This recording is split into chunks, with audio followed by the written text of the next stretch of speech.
So it's 2025 and you got £100 you want to invest. This is how you start. And I know everyone says online you need thousands and thousands, you need money to make money, but you've got to start somewhere, right? Now I'm going to show you exactly how I would do it if I was to start with only £100 per month, thinking of the long term. And actually over time, it could build into something quite nice. Certainly when you look to retire. Now, this video isn't really about theory. It's about realistically the obvious in the room. It's time and it's a personal approach that I would do based off almost 10 years experience investing now, certainly in multiple markets. And you'll see with the right mindset, with the right strategy, how £100 over time, with a couple of lumps here and there, depending on your personal circumstance, you can actually have a pot of money that is tax-free and you can use in the future. And if you like these sort of videos, leave a like and subscribe and let me know what you're doing in your portfolio. Are you using a stocks and shares ISA in the UK, or are you just general investing, or completely clueless? Now, let's set the scene a little bit. The reality is here. Obviously, most people don't have like 10K, 20K, 50K laying around to invest. But what you do have, hopefully, is time. Especially if you're under 40. That's where we're going to go with this. If you're under 40, you probably want to be pinning your ears back. So this is kind of like a bit of a game plan where you're not chasing high yield stocks. You're not chasing this stupid kind of growth spurt or the hopium around certain things. You're looking at consistency, you're looking at compounding, you're looking at the right type of dividend stocks. The strategy is relatively simple. You need to commit to a monthly baseline, non-negotiable, automatic payment. Treat it like a bill going to your trading platform, basically. So in this sense, what we're doing is £100 every single month without fail. Before you do all this, obviously, you need to kind of budget your life. You need to make sure that everything is tickety-boo, you got everything sorted. And I know age will depend on many factors here, but if you're young, you can start early, you can do it. Even if you don't have much income, you can gradually grow. If you're older, you may have less time, but ultimately you can still do this. If you're over 50, you're probably buggered. You might need to put more capital in. Step two is kind of obvious in a way. Lump when you can. Now, I'm not saying that it's always going to be £100 a month. You may find that you might get a bonus, you may get a tax return, or you may sell something, or you may get a pay rise, or you may actually find that you spent less money that month. You can put a bit more into it, so that will accelerate the compounding if you're putting that extra money away on top of that £100 a month. But you've also got to think in the logical term, the next step around this is time horizon. If you're thinking 25 years down the line, that compound will obviously happen if you give it time and you're playing a long game here, especially when it comes to dividend stocks. And if you're picking top stocks, they do compound quite nicely. So even if we look at my own dividend pie here, this is entirely up to you. This is on Trading 212. But, even if I go and edit this, you could talk about how dividend stocks grow. This has got a 14.52% annual growth rate over a 5-year period, which is quite good. But the magic is actually in the compound of the stock itself. Let me show you. So, for example, Drax, which is a massive power plant over in Yorkshire area and kind of in that kind of middle of the country, you've got quite an interesting thing here because, as you can see here, 8-year growing streak, the dividends are growing every single year, and actually the dividend yield is 3.71%, which is quite good. And over the course of time, those dividends are getting stronger and stronger and stronger. Whereas if you bought, say, 5 years ago, your yield on cost will improve. And I will showcase how this works in a second, so don't bugger off. But what you realistically need to do is pick some strong stocks. 10 to 12 solid companies with a proven track record of growing their dividend. Even if it is growing their dividend 4 to 5% per year, these are compounders. Forget the high yield stuff. You want dividend growth if you are thinking long term. And as I say, mine caters for that. We've got Coca-Cola HBC, we've obviously got Drax, we've got National Grid, Tesco, Aviva, London Stock Exchange. These are all dividend stocks that grow their dividend year on year. There was a little bit of a discrepancy with some of them with COVID, but they're back to normal now. So this is where the magic kind of happens, and you've got to stick with it, but over 5 to 10 years, you'll start to see the growth with the reinvestment. This is where it's key. So even with a £100 a month and also up to £500 lumps over the course of the year, you've got quite a nice little nest egg where it will gradually grow.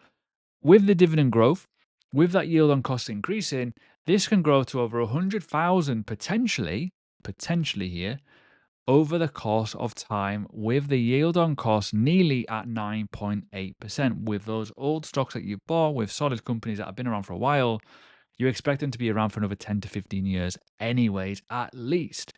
But this is where it's interesting, right?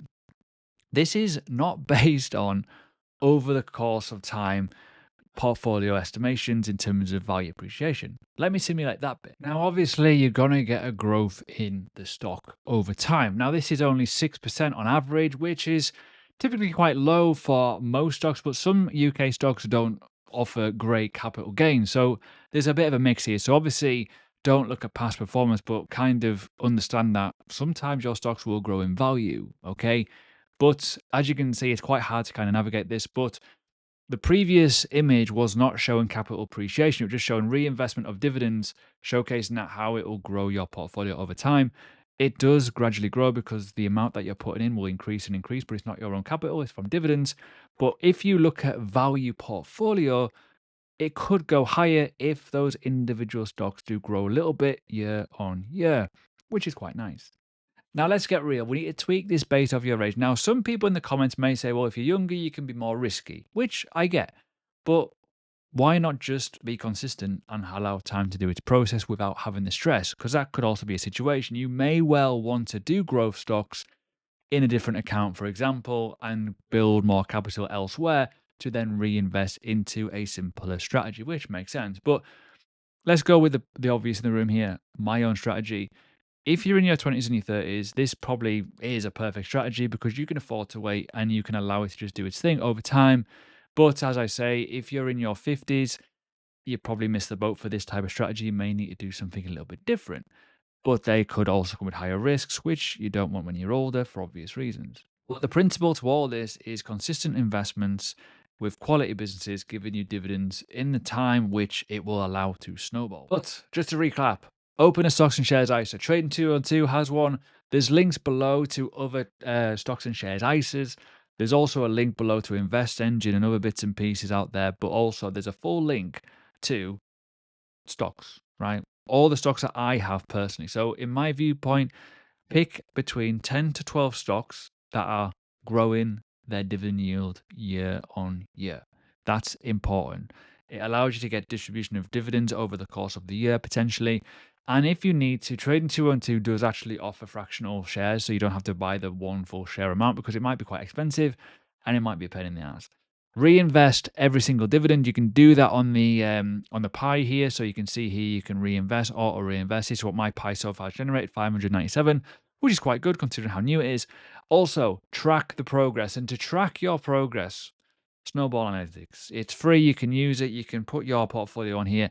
And more importantly, right, you can see the news on here for each individual stock. You can see when you're going to get paid and the overall performance. And the final bit, the obvious bit, if you can, add some lumps. It helps. Now, for using it for financial freedom or more importantly, retirement freedom, this is where you need to listen a little bit because this is why it's powerful. As much as it might be quite hard to kind of pick individual stocks and go and manage that itself, if you're doing it on a pension platform, for example, like a SIP or whatever, you may find that you're restricted in terms of what you can do. And also there's taxation and restrictions in terms of when you can get it.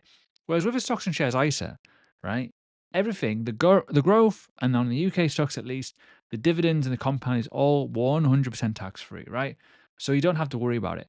So that means that if you're getting a good income and you can potentially live off that or use that as part of your daily living, you don't have to pay tax. Whereas with a SIP, right, or like your workplace pension, you might actually have to, wait until you're 55, 57, or even later, depending on what's happening, to pull money out of that. And also, you got to pay tax on that as well, which is a bit of a problem.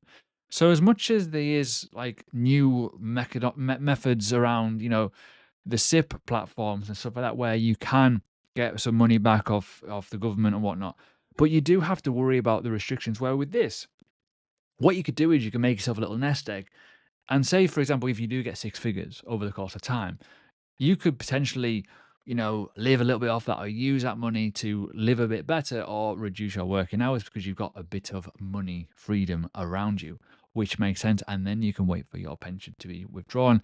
Obviously, there's certain, financial elements around that in terms of tax-free allowances and when you can do it at a certain age, as I say. But at least with this, You've got a pot you can play with over the course of time without restrictions, without tax, and you can build it over the course of time. And there we go.